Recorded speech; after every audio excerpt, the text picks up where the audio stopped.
Pour reprendre une citation connue, je commencerai mon propos par ce constat. Si la population comprenait parfaitement notre système budgétaire, je crois qu'il y aurait une révolution demain matin. Permettez-moi donc de participer à ma modeste échelle à cette saine pédagogie. Non seulement nous n'approuvons pas ces comptes de l'État, gardez votre souffle, chers collègues, il y en a pour 15 minutes. Non seulement nous n'approuvons pas ces comptes de l'État, mais nous avons besoin d'un débat sur la transformation profonde de notre système de financement public, une transformation absolument scandaleuse au sens premier du terme, d'abord parce que profondément inégalitaire, ensuite parce qu'on se rend tous compte actuellement que cela met en péril nos comptes publics, et enfin parce qu'elle est profondément antidémocratique. Sous la présidence Macron, notre pays n'a jamais levé autant d'argent issu des impôts de son histoire. Nous n'avons jamais été aussi riches. Il suffit d'observer l'évolution des recettes fiscales nettes de l'État. Avant qu'Emmanuel Macron ne prenne le pouvoir, les recettes fiscales nettes de l'État s'élèvent à 285 milliards d'euros. Elles passent à 295 milliards en 2017, même montant pour 2018. Elles retombent en 2019 à 281 milliards d'euros et à partir de 2021, elles vont remonter sans jamais s'arrêter. 295 milliards à nouveau en 2021 et aux alentours de 323 milliards d'euros en 2022, en 2023 et en 2024. Et elles sont estimées à 357 milliards d'euros en 2025. 357 milliards d'euros. L'État est assis sur une montagne d'or, celle des Français. Et comme tout dragon, il a caché une partie du trésor dans la montagne parce qu'en plus de ces 357 milliards d'euros, il faut rajouter les recettes d'un impôt dont on ne parle décidément pas assez. C'est pourtant le premier impôt du pays, c'est la TVA. Dans le présent projet de loi de finances, on parle par exemple de 106 milliards d'euros de recettes de TVA cette année pour l'État. Mais c'est curieux, parce que la France n'a pas collecté seulement 106 milliards d'euros de la TVA. Notre pays a prélevé le double de cette somme sur les Français. Car les recettes de la TVA, l'impôt le plus injuste, ont explosé sous le mandat Macron.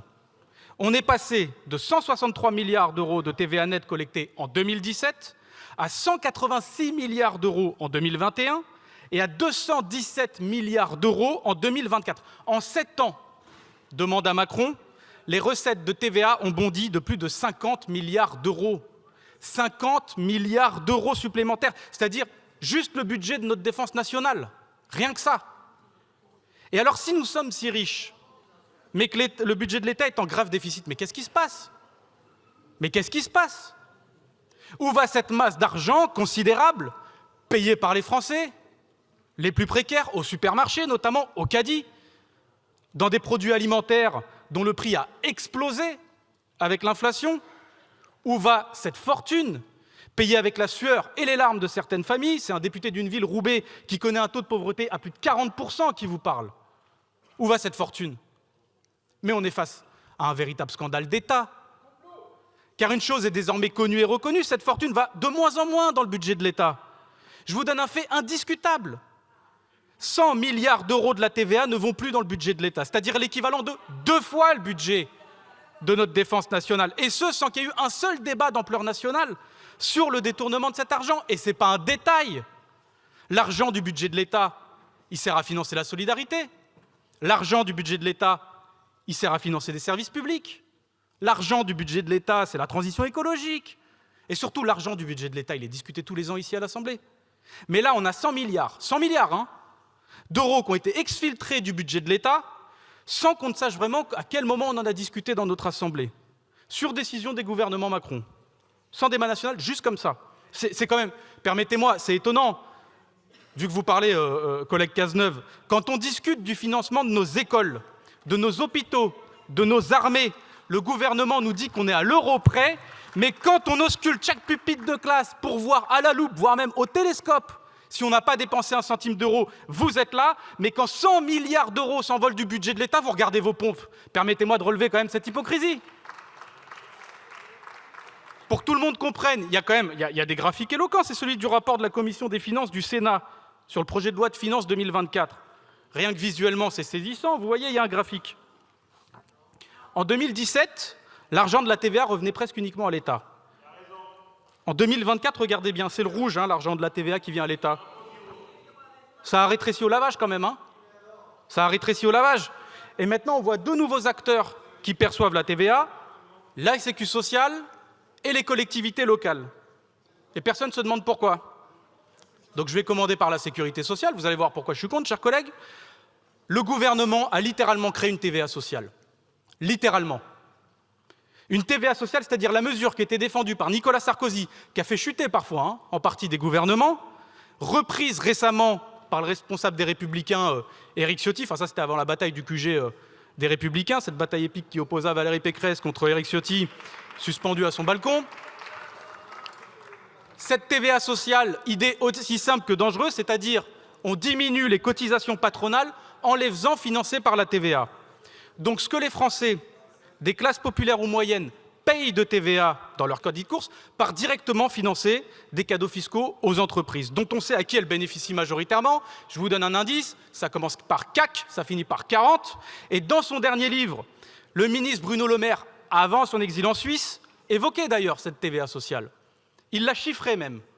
Il disait 5 points. 5 points, c'est-à-dire un montant de 60 milliards d'euros de TVA qui irait dans le budget de la sécurité sociale. Ça serait un choc sans précédent sur la consommation des Français qui peinent à boucler leur fin de mois. Et bien regardez, les 60 milliards d'euros, ils sont là sous vos yeux.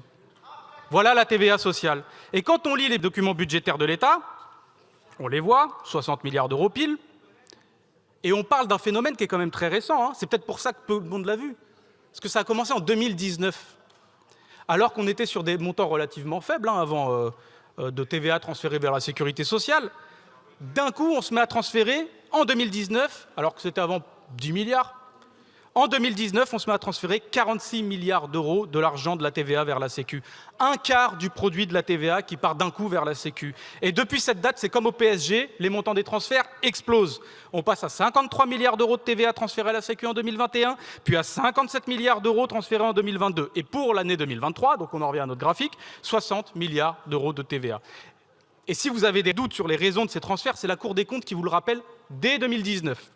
Dès 2019, dans son rapport sur les recettes fiscales de l'État, je cite « L'affectation aux administrations de sécurité sociale d'une nouvelle fraction importante de TVA prenant principalement en charge le coût des baisses de cotisations sociales décidées en contrepartie de la suppression du crédit d'impôt sur la compétitivité et l'emploi. » Voilà, la boucle est bouclée. C'est celle d'une politique libérale, ultra agressive, décidée par un État qui ordonne à la Sécu de supporter de plus en plus le poids d'une politique destinée aux grandes entreprises en la forçant à se priver de milliards d'euros à cause des exonérations de cotisations. Mais pour éviter l'explosion du budget de la Sécu, parce que si on ne compense pas, le budget de la Sécu explose. Pour éviter son explosion, le gouvernement fait financer ses cadeaux aux entreprises avec l'argent de la TVA. L'argent issu de l'impôt le plus injuste du pays est directement aspiré par l'État pour le redonner immédiatement au grand patronat. C'est ça, la TVA sociale. Et alors on pourrait croire que ça s'arrête là. Mais non, même pas. Parce que le même sort est désormais réservé aux collectivités locales. Vous avez exactement le même phénomène qui s'abat sur les collectivités locales. En 2017, l'État transférait, accrochez-vous, 0 € de TVA aux collectivités locales. Pourquoi ? Tout simplement parce que les collectivités locales avaient quelque chose qui est certes en voie de disparition avec vous, qui s'appelle les impôts locaux. Mais la politique macroniste s'est aussi distinguée par la suppression de ces impôts locaux. Suppression progressive de la CVAE, suppression de la taxe d'habitation, c'est-à-dire la suppression d'impôts qui étaient payés soit par les entreprises, soit par les Français.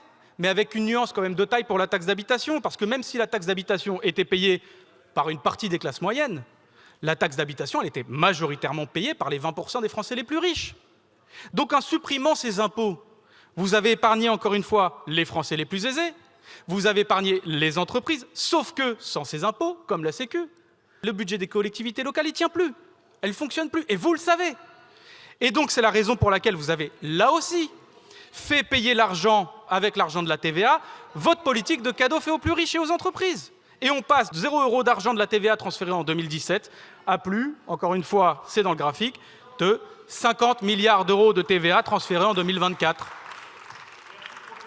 Vous avez donc, sans débat parlementaire, demandé aux Français des classes populaires et moyennes, et qui payent la TVA, sans pouvoir y échapper, de porter sur leur dos tous les cadeaux fiscaux que vous avez faits aux Français les plus aisés et aux grandes entreprises. Et quand on vous piste sur vos politiques budgétaires, parce qu'il faut être un fin limier, vous êtes bien caché pendant quelques années, on voit que vous êtes en train de construire rien d'autre qu'un État capitaliste, prédateur carnassier. Un État qui demande toujours plus d'efforts aux plus pauvres. Un État qui s'appuie toujours et encore plus sur la TVA pour tout financer et pour tout piloter. J'en veux pour preuve un article extrêmement récent du journal Alter Echo qui nous donne des faits simples. En 2019, le taux de prélèvement obligatoire des 5% des Français les plus pauvres était de 58%, quand le taux de prélèvement obligatoire des 5 Français les plus riches était de 51%. En d'autres termes, les classes laborieuses de ce pays portent sur leurs épaules la politique de classe violente, agressive, que vous infligez au pays. Et en plus d'être d'une brutalité inouïe pour les Français, qui s'en sortent plus, mais elle est d'une inefficacité terrible. C'est votre budget qui nous mène dans le mur actuellement. Et alors vous allez me dire, d'ailleurs vous m'avez déjà déclaré dans une récente commission, oui, mais en contrepartie, les recettes de l'impôt sur les sociétés ont augmenté. C'est la preuve qu'on a redonné de la confiance aux entreprises. C'est une relation de cause à effet un peu étrange, moi je trouve, la confiance. Permettez-moi d'être un peu bas du front, hein, mais moi, à mon avis, c'est l'augmentation générale des prix qui a augmenté, surtout une hausse logique du résultat net des entreprises, qui a fait qu'il n'y a plus eu d'impôts sur les sociétés sur ces dernières années. Et on pourrait se dire, bon ça y est, ils vont nous lâcher avec la TVA, même pas, vous continuez. Vous continuez parce que puisqu'il faut presser le citron jusqu'au bout des Français, vous envisagez de taper encore avec la TVA, cette fois sur les abonnements au gaz et à l'électricité, en multipliant par 4 le taux de TVA sur le gaz et l'électricité. Et on pourrait se dire, c'est fini avec la TVA.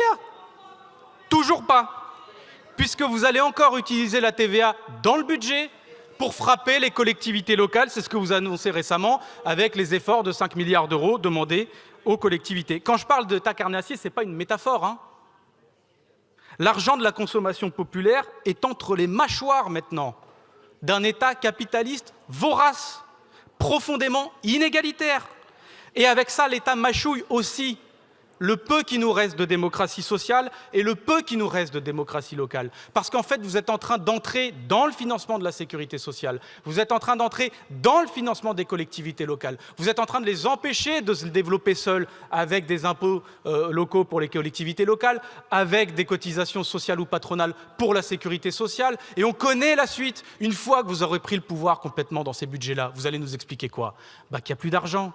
Et que vu qu'il n'y a plus d'argent, il faut faire péter le budget des collectivités locales. Et vu qu'il n'y a plus d'argent, il faut faire péter le budget de la sécurité sociale. Et la suite est connue. L'argent de la sécurité sociale, pour vous, n'a pas d'autre vocation que d'aller dans le privé, pour que le privé puisse enfin se faire ce qu'il rêve depuis 1945 dans ce pays, remettre une logique de marché sur un de nos trésors, qui est la solidarité, et la solidarité entre tous les travailleurs de ce pays. Pour ces raisons-là, pour toutes ces raisons-là, nous allons rejeter en bloc cette loi et les prochaines lois de finances, parce qu'elles s'appuient vraiment sur le vol de l'argent des Français qui consomment, qui n'ont pas d'autre choix que de consommer pour vivre. Et c'est précisément parce qu'ils n'ont pas d'autre choix que nous serons là pour les défendre.